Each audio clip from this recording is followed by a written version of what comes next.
우리나라는 현재까지 어느 정도의 수준을까지 올라왔는지 간략하게 소개해 주실 수 있나요? 사실 많이 부족하죠.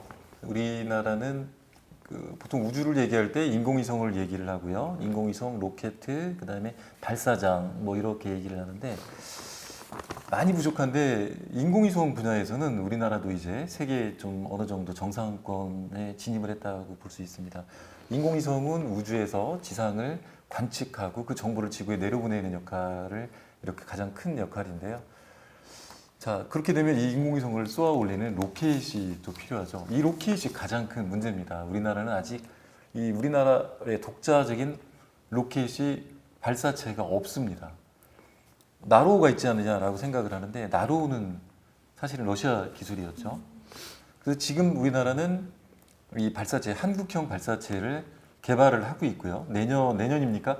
내년에 독자적인 우리 발사체를 이용해서 우리 인공위성을 우주에 쏘아올릴 그런 계획도 갖고 있습니다. 이렇게 되면 우리는 굉장한 수준의 레벨의 도전을 하는 거고요. 그리고 더 나아가서 현재 달 탐사도 계획을 하고 있습니다. 자꾸 좀 시기가 늦어지고는 있는데 달 탐사도 준비를 하고 있습니다. 여기서 조금 더 구현을 하자면 아까 제가 발사체를 얘기하면서 늦어졌다 얘기를 했는데 일본하고는 좀 다릅니다. 일본은 미국이 전폭적으로 도와줬어요. 거의 이쪽 아시아에서는 미국의 대리인이 일본 아닙니까? 하지만 우리는 미국의 도움을 받지를 못하고 있습니다. 오히려 이게 미사일로 전용될 수 있다라고 해서 기술 이전을 미국은 우리나라에 하지 않고 있습니다. MTCR이라고 해서 미사일 통제 체제에 또 뭐 가입은 했는데 중요한 기술은 또 주지 않고 있죠. 그래서 이 모든 걸 우리나라는 혼자서 해야 되기 때문에 일본보다 더 험난한 길을 가고 있다. 하지만 빠르게 발전하고 있다라고 볼 수가 있겠습니다.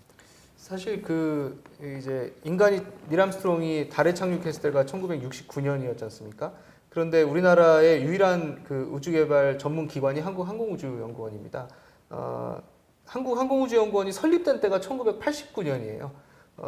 이미 미국은 달에 착륙한 지 20년 후에나 돼서야 우주개발 기관이 설립이 됐고 얼마나 늦게 출발했는지를 단적으로 보여주는 것이겠죠. 그렇지만 굉장히 빠른 속도로 지금 발전해 가고 있다. 이렇게 말씀드릴 수 있을 것 같습니다. 네, 한국의 우주 기술에 관해서는 조금 이따 뒤에서 좀 더 자세히 들어보기로 하고요. 그런데 이제 각 나라마다 우주 개발에 대해서 굉장히 힘을 많이 쓰고 있는데 50년대, 60년대 초창기 개발 시기와 지금의 목표는 많이 다를 것 같아요. 어떤 차이가 있을까요? 1950년대, 60년대 이때는 아까 앞서서도 계속 언급이 됐습니다만은 어떤 경쟁의 산물이었습니다. 체제의 어떤 자존심을 건 그런 경쟁에서 비롯돼서 과학기술, 특히 우주 분야가 국가의 어떤 위상을 과시하는 그런 도구로 사용이 됐었던 거죠. 그렇다 보니까 엄청난 비용과 희생을 치르더라도 우주 개발을 계속 이제 지속을 할 수가 있었고요. 그리고 그 특성은 계속 변하지 않았습니다. 우주 개발에는 천문학적인 비용이 계속해서 투자가 돼야 되고요. 그럼에도 불구하고 한 프로젝트를 진행할 때 짧게는 몇 년, 길게는 몇십 년 이런 정도의 굉장히 장기간이 소요가 돼야 되고 그럼에도 불구하고 실패하는 프로젝트들이 나올 수 있다는 거죠. 그 과정, 성공하기까지 과정에서 여러 어려움과 실패는 물론이고요. 그렇기 때문에 민간 기업들이 이 우주 개발 사업을 주도할 수가 없었어요. 우주 개발 프로젝트라고 하는 거는 기본적으로 국가 주도의 사업이었던 겁니다. 지금까지 계속 그렇게 진행이 되어 왔는데요. 요즘 들어서 국가 주도의 우주 개발 패러다임이 굉장히 극적인 변화를 맞고 있습니다. 민간 기업들이 나타나서 우주 개발을 주도하고 하는 그런 모습들이 생겨난 거죠. 특히 이제 미국을 중심으로 그런 일들이 벌어지고 있는데요. 앞서서도 잠깐 언급이 됐습니다만 화성 탐사를 민간 기업이 스스로 하겠다. 이런 프로젝트가 이런 어떤 비전이 발표가 된다든지 그리고 실제로 그것을 성사시키기 위해서 진행을 한다든지 그 다음에 국가가 주도하지 않는 우주 비즈니스들 우주에서 광물을 채취하겠다. 우주 관광을 성공시키겠다. 이런 우주에 호텔을 짓겠다. 이런 것들이 비즈니스들이 막 우후죽순처럼 일어나고 있는 그런 상황입니다. 그래서 국가 주도의 우주 개발 패러다임이 민간 주도의 패러다임으로 전환되고 있다. 그리고 이런 현상을 두고 지금 우주 분야의 분들은 뉴스페이스 시대가 열렸다. 이렇게 지금 표현을 하고 있는 그런 상황입니다. 아까 말씀하셨던 스페이스 X 외에도 뭐 제가 듣기론 블루 오리진 뭐 아니면은 버진 갤럭시 이런 회사들이 참여하고 있다고 들었는데 조금 더 자세히 어떤 사업들이 이루어지고 있는지 설명해 주실 수 있나요? 가장 주목되는 게 역시 일론 머스크죠. 일론 머스크는 아시다시피 영화 아이언맨의 실제 모델로 알려져 있습니다. 일론 머스크는 억만장자인데 일론 머스크가 테슬라라는 그런 어떤 전기자동차뿐만 아니라 스페이스X라는 우주 기업을 만들어서 지금 굉장히 큰 일을 하고 있습니다. 그 일론 머스크가 미국 나사보다 우리는 정부보다 더 빨리 화성에 사람을 보내겠다라고 공언까지 했고요. 실제 나사와 계약을 맺고 여러 가지 일들을 지금 진행을 하고 있습니다. 아마존 CEO죠. 아마존닷컴 세계에서 제일 부자가 아마존 CEO 제프 베조스죠. 이 제프 베조스는 블루 오리진이라는 그런 우주 기업을 만들었습니다. 이 블루 오리진의 특징은 한 번 로켓을 쓰면 그 로켓은 지금까지 우리가 알고 있는 상식으로는 다시 쓸 수가 없거든요. 그래서 우주 개발 비용이 비싼 건데 이 제프 베조스의 블루 오리진은 한 번 사용한 우주 발사체를 다시 그대로 착륙을 시켜서 다시 쓰는 그런 엄청난 시도를 하고 있습니다. 부가가치가 엄청나게 높은 그런 사업으로 볼 수 있고요. 역시 뭐 우주 여행이라든가 이런 것도 계획을 하고 있고 또 하나 사업가가 있는데 아까 얘기했던 버진 갤럭틱 영국의 버진 갤럭틱의 리처드 브랜슨이라는 CEO가 있는데요. 이 CEO는 우주 관광 사업을 하고 있습니다. 돈을 받고 비싸겠죠. 굉장히 비싸겠죠. 돈을 받고 우주를 잠깐 맛보면서 진공까지 맛볼 수 있는 그런 우주 여행을 준비를 하고 있습니다. 거의 성사 단계에 실현 단계에 이르렀다고 합니다. 이렇게 우주 여행 사업이 많이 개발되고는 있지만 아직까지 뭐 싸게는 3억에서 비싸면 100억 정도 든다고 하더라고요. 두 분의 경우에는 만약에 이 책에 인세를 많이 모아서 기회가 된다면 우주 여행이나 화성 이주 이런 프로젝트에 참여하실 생각이 있나요? 그건 절대 불가능합니다. 인세는 뭐 정말 집이 뭡니까? 지금 뭐 인세가 그렇게 많지는 않고요. 근데 만약에 인세를 떠나서 정말 많은 돈이 주어지고 그다음에 달에 대한 관심이 높아지고 뭐 아까 얘기했던 것처럼 달에 대한 뭐 호적이라든가 뭐 무슨 토지 이런 것들이 분양이 이루어진다면 남들보다 더 빨리 움직일 거라고는 생각을 하고 있습니다. 그럼 만약에 진짜로 돈이 주어졌다면 내가 일론 머스크처럼 돈이 많아서 우주 사업을 할 수 있다. 그러면 어떤 사업 쪽을 개발하고 싶으신가요?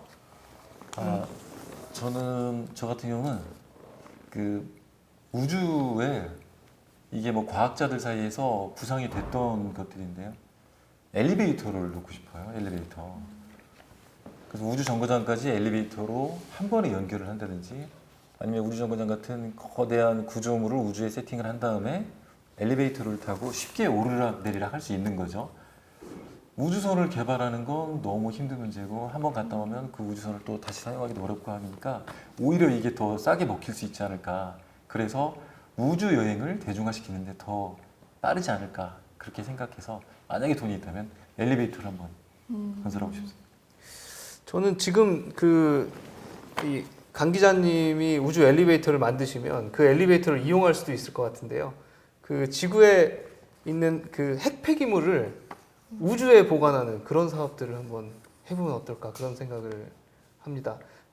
지구에서는 뭐 지금 엄청난 양의 핵 폐기물들이 만들어지고 있고 뭐 아시다시피 너무 위험하기도 하고 반감기가 엄청나게 길기 때문에 그것을 이제 안전하게 보관하는데 막대한 비용이 들어가기도 하고요. 그리고 그 처리장을 만들려고 한다면 어떤 그 과정에서 일어나는 사회적인 갈등도 또 무시할 수 있는 수준이 아니기 때문에 어떤 우주 공간에다가 이 핵폐기물을 안전하게 보내서 우주 공간 어딘가에 계속해서 그것을 보관할 수 있다면 모든 것의 솔루션이 되지 않겠나 그런 생각이 들고 실제로 우주 공간에는 각 행성들의 중력이 딱 상쇄되는 그런 지점이 있다고 해요. 그 라그랑주점이라고 하는 그러니까 그 공간에다가 핵폐기물을 갖다 두면 영원히 그곳에 있게 되는 겁니다.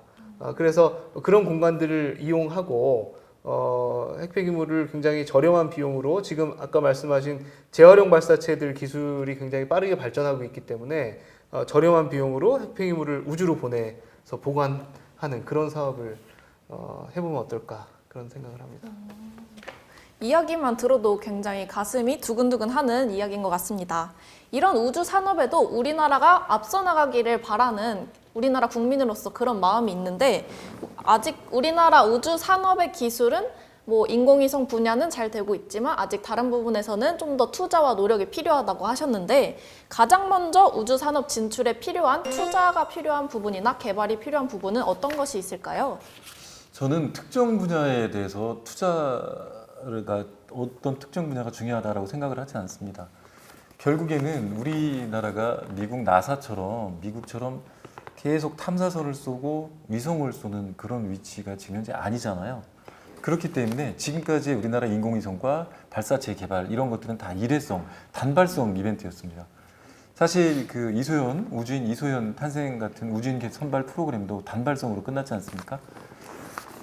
그래서 더 많은 투자가 이루어지려면 우리 기업들이 항구적으로 안정적으로 투자할 수 있도록 우주 사업이 계속돼야 한다는 거죠. 그래서 국가적인 어떤 체계를 세워서 이게 뭐 아리랑 5호 위성을 쏘고 끝난다 이게 아니라 그 나아가서 아리랑 5호, 6호, 7호, 8호, 9호, 10호까지 누구나 다 예측 가능할 수 있는 그런 안정적인 우주 개발 모델이 선행돼야 한다고 생각을 합니다.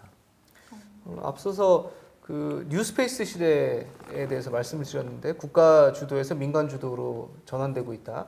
그런데 사실은 굉장히 앞선 국가들 이야기입니다. 특히 미국 중심으로 이루어지고 있는 거고요. 미국은 엄청난 굉장히 오랜 기간 동안 엄청난 투자가 이루어져 왔죠. 그 과정에서 인력, 기술, 어떤 산업 기반 이런 것들이 충분하게 갖춰져 있는 그런 상황이었습니다. 그래서 누군가가 아이디어와 이 돈을 가진 누군가가 깃발을 꽂으면 그 깃발 아래 모여들 수 있는 것들이 굉장히 이미 사회 저변에 깔려 있었던 상황이었거든요. 근데 우리나라는 아직 좀 다릅니다. 워낙 늦게 출발하기도 했고 아직 그만큼의 어떤 산업적인 저변이 충족되지가 못했기 때문에 당분간은 국가 주도로 지속적인 좀 지원과 투자가 이루어져야 되지 않을까 그렇게 생각을 합니다. 그 투자 부분이나 기술 개발 부분도 굉장히 중요하지만 인적인 부분은 또 굉장히 중요할 것 같은데요. 우주인을 육성하는 것도 쉬운 일이 아니라고 들었어요. 저 역시도 우리나라 최초의 우주인 이소연 씨를 기억을 하는데 또 한 분 더 있으셨죠. 고산 씨도 같이 뽑히셨었는데 두 분 다 이제 해외에서 훈련을 하고 오셨잖아요. 이소연 씨나 고산 씨 외에도 또 다른 한국인 우주인이 나오신 적이 있나요? 나올 예정입니다. 지금 한국계 미국인 중에 조니 킴이라고 있습니다. 이 조니 킴은 2017년도에 미국 나사가 차기 우주 비행사 12명을 뽑았는데 그 중에 선발이 됐습니다. 이 조니 킴은 속된 말로 거의 미친 스펙을 자랑합니다. 미국 캘리포니아에서 태어났는데요. UC 샌디에이고에서 수학과를 수석으로 졸업을 했고요. 하버드 의대에 들어가서 졸업한 다음에 종합병원에서 의사를 했습니다. 그리고 나서 미 해군 네이비실 특수부대죠. 네이비실에 들어가서 중동에 또 2차례 파병돼서 공을 세웠습니다. 그리고 나서 돌아와서 다시 도전한 게 나 이제 우주로 가고 싶어 해서 우주 비행사 프로그램에 도전을 했고 결국 1600대 1의 경쟁을 뚫고 선발이 됐습니다. 지금 이 조니 킴은 현재 우주인 양성 훈련을 받고 있는데요.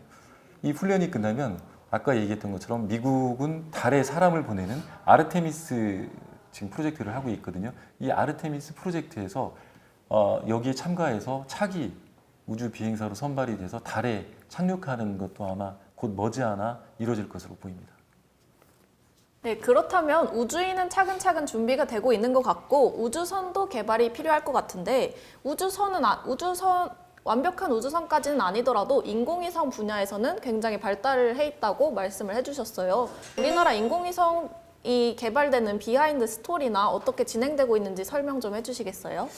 예, 그러니까 우리나라는 아직 우주선이라기보다는 말씀하신 대로 인공위성을 위주로 개발을 하고 있습니다.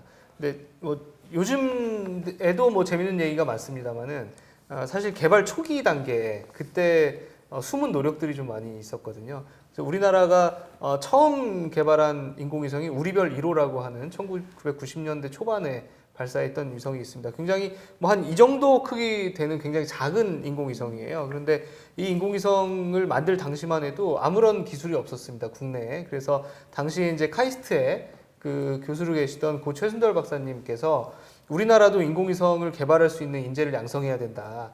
이런 그 목표를 세우시고 당시에 이제 대학생들 졸업한 그 유능한 아주 대학원생들을 영국에 유학을 보내십니다. 영국의 한 대학이었는데요. 그 대학에서 공부를 하면서 인공위성 개발하는 프로젝트에 참여해서 기술을 배우는 그런 그 프로세스를 통해 가지고 기술을 익히게 됩니다. 그 당시에 뭐 알게 모르게 있었던 어떤 인종차별적인 그런 부분들뿐만 아니라 기술을 하나 어떤 그런 어려움들을 극복해야 되는 것뿐만 아니라 기술을 하나라도 더 배워야 되기 때문에 뭐 휴지통까지 뒤져가면서 그렇게 공부를 하려고 했던 그런 어려움들이 있었는데 그때 당시 굉장히 젊었던 그 청년들이 결국은 한국에 돌아와서 우리별 시리즈를 계속해서 성공을 시켰고요. 결국 그분들이 지금 국내의 유일한 인공위성 제작 전문 회사가 있습니다. 그 회사를 세우는 그런 어떤 그 발전까지 이룩해내시는 그런 성과까지 거두셨죠. 네, 우리별 위성 같은 경우는 과학 실험용 위성입니다. 이 기술을 토대로 등장한 것이 아리랑 시리즈죠. 아리랑 위성은 실제 위성에서 관측을 하고 우리가 직접 여러 가지 면에서 활용할 수 있는 그런 위성입니다. 네, 현재 아리랑 위성이 1999년도에 1호가 개발이 됐거든요. 당시에는 우리가 직접 만들 기술이 없었기 때문에 미국의 TRW라는 그런 업체의 도움을 받았습니다. 그러니까 모든 계획을 TRW가 세우고 우리는 TRW가 지시하는 대로 움직인 거죠. 그러다 보니까 우리 연구원들이 굉장히 많은 그런 서러움을 겪었다고 해요. 그러니까 예를 들어서 위성 본체라든가 아니면 핵심 기술의 데이터에 접근하려고 하면 안 돼, 너희는 오지 마, 너희는 볼 수 없어 라고 얘기를 했고요. 우리가 만들어주는 거 너희들은 그냥 쏘기만 하면 돼 라는 식이었다고 합니다. 또 그래도 아리랑이라는 이름이 붙었으니까 그럼 이 실험실에 우리 태극기를 걸고 싶다라고 또 얘기를 했다고 합니다. 그랬더니 TRW에서 고민 끝에 그래 허용을 할게라고 했는데 그 크기를 정해줬다고 합니다. 성조기는 이만한데 우리 태극기는 한 반도 안 되게 작게 만들어서 이렇게 걸어라고 했다고 합니다. 얼마나 많은 서름을 느꼈겠어요. 그래서 그 이후에 우리나라 연구원들이 당시 파견됐던 연구원들이 한국으로 돌아와서 이제 좀 크게 실험실을 만들었거든요. 위성을 실험할 수 있는 실험실을 만들었는데 가보시면 아시겠지만 그 각 실험실마다 굉장히 큰 태극기가 하나씩 다 걸려 있습니다. 왜 이렇게 태극기를 걸어놨습니까? 그랬더니 TRW에서 당한 우리가 서름이 너무 컸기 때문에 이제는 우리도 당당하게 태극기를 걸어놓고 우리 실험을 하자라고 했다고 합니다. 좀 그런 하나하나의 그런 자존심 이런 것들이 노력들이 지금 우리나라를 인공위성 대국으로 만들었지 않나 생각을 합니다. 네, 진짜 대한민국 과학자들, 공학자들의 애국심 없이는 이런 성과를 못 이뤘을 것 같아요. 정말 마음이 짠해지는 부분입니다. 이제 인공위성의 대국이 됐는데 그 다음 순서는 어떤 것이 있을까요? 결국 인공위성을 그 스스로 발사할 수 있는 능력을 갖추게 되는 게 중요합니다. 그래서 독자적인 우주 발사체 기술을 확보하는 그런 단계로 지금 넘어가야 되겠죠. 예. 그 우리나라가 발사체를 아직까지 실제로 만들지는 못한 거죠? 네, 그 발사체가 제가 아까도 말씀드렸지만 발사체가 어떻게 보면 우주로 가는 그런 다리 역할을 하기 때문에 제일 중요하다고 볼 수 있습니다. 발사체가 왜 중요하냐면요.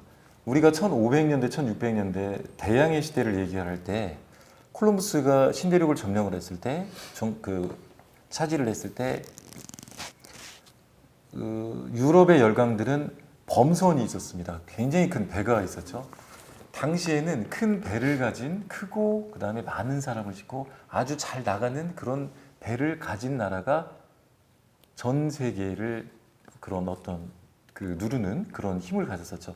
지금 같은 우주 개발 시대에는 이 배가 곧 발사체입니다.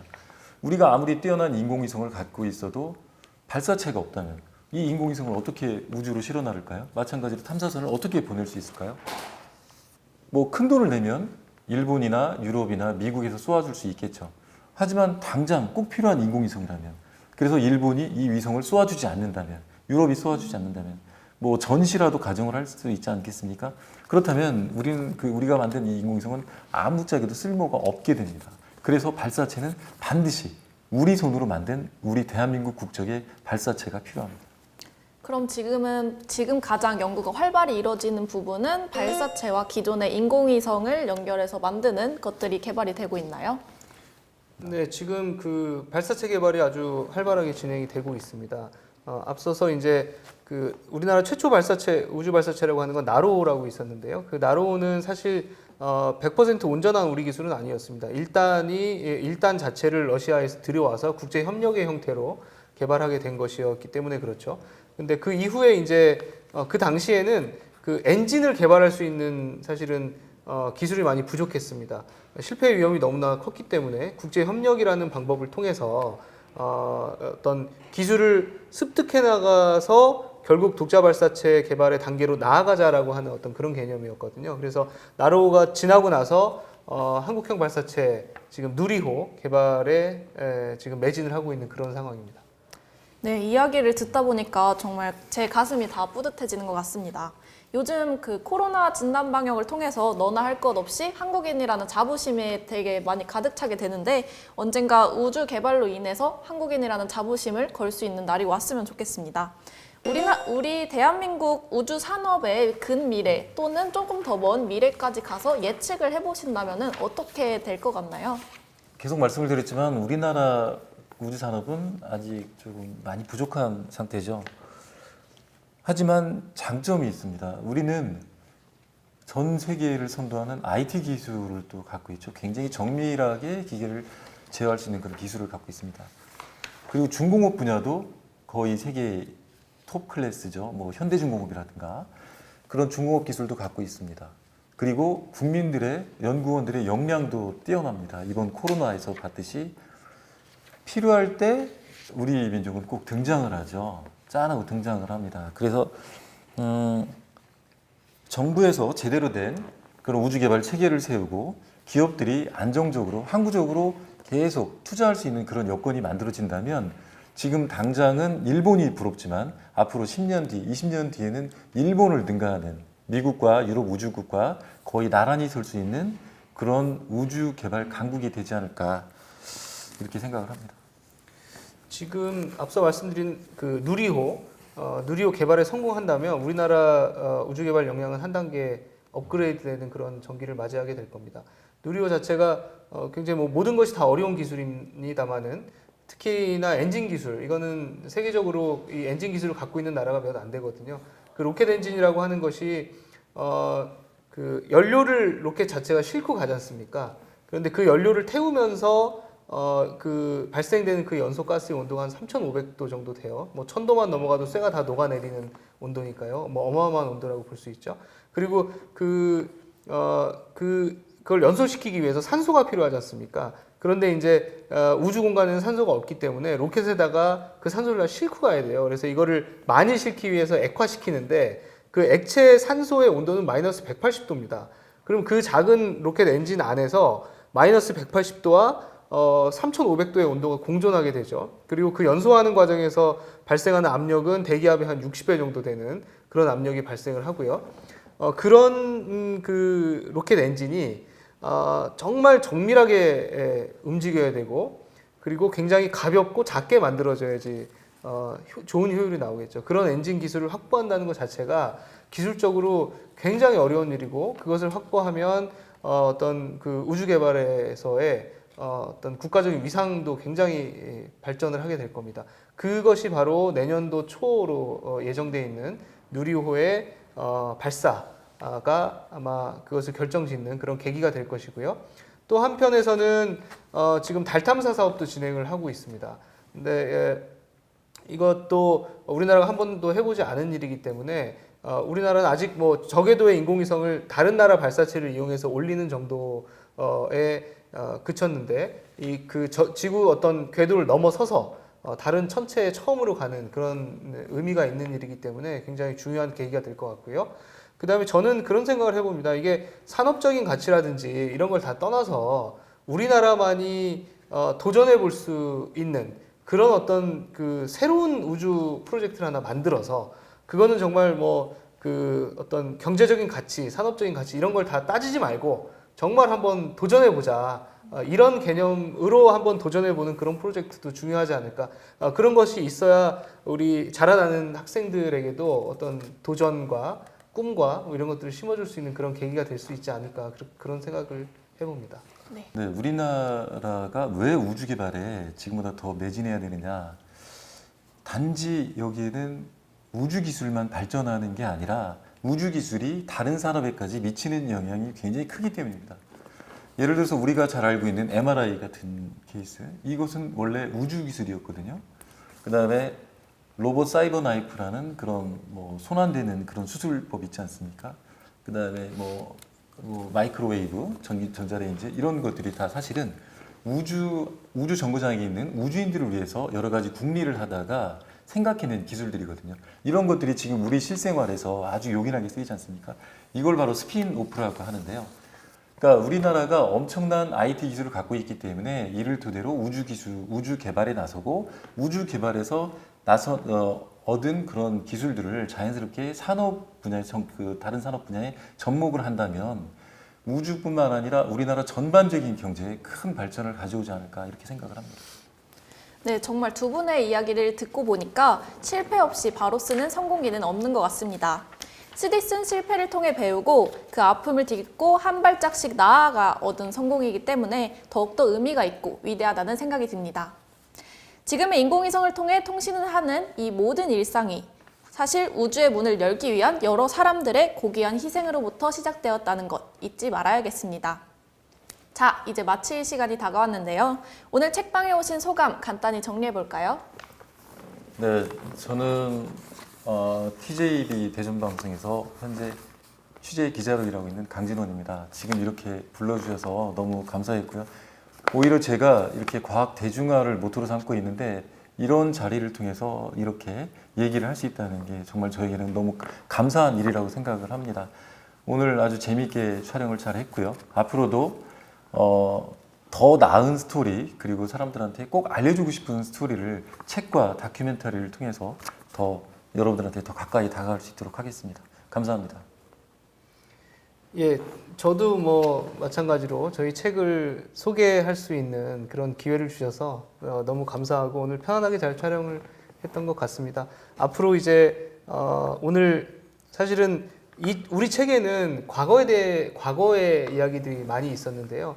앞으로 펼쳐지게 될 그런 새로운 우주 시대에 대한 얘기가 훨씬 흥미진진하고 그 스케일이 클 겁니다.